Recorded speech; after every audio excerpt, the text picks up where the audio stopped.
Hi everyone, my name is Sarah Magera, and I am a consultant here at the Improve Group. I am Nick Still, an additional consultant here at the Improve Group. And we are here today to talk to you about this really awesome sticky wall. This is a product that we like to use in a lot of our facilitation. We really like it because it is highly visual.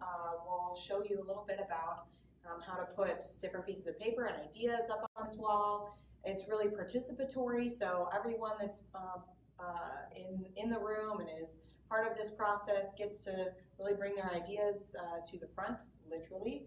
And it can be, it kind of equalizes everyone. So everyone can have their ideas be heard, and we're all kind of in the same playing field when we use the sticky wall.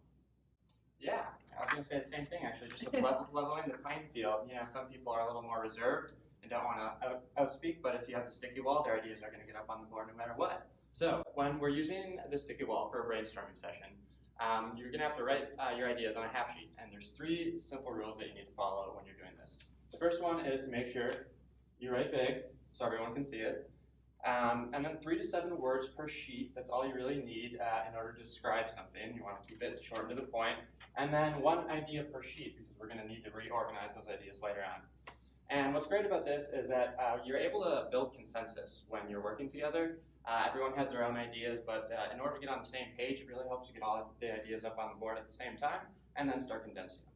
Some of the different ways that we use the sticky wall, obviously through consensus, but in particular for strategic planning, if we have a visioning session or you're trying to do an action plan, and even my favorite for developing a logic model.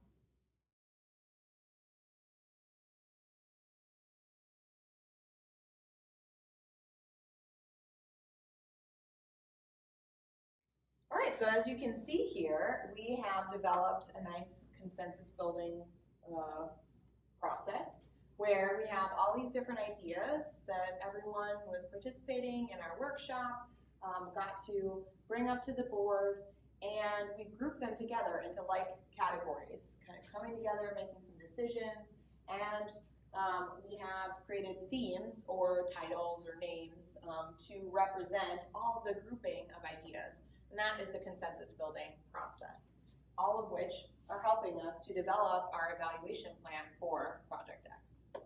Yeah, so as you can see, it's a perfect example of how you can get some clarity and organize your ideas. But you can also use a sticky wall to assign tasks and develop an action plan.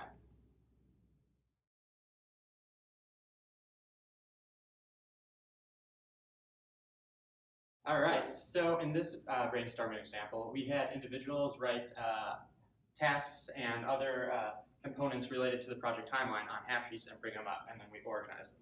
So we organized them by goals, the goals that were created. So we have major goals as design approach and data collection, and then under each of those we have all the tasks. As you can see, they're aligned to make sure everything's checked and we get everything done. And then on my left side, you can see that we have the timeline, and that's just to keep everyone accountable, making sure the project moves smoothly and progresses.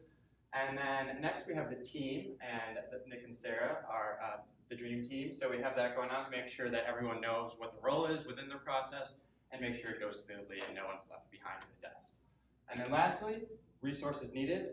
That's just to make sure that everything's planned and goes smoothly. We make sure we have the money that's involved, all the technologies in place, so we can just have a smooth process through the whole project.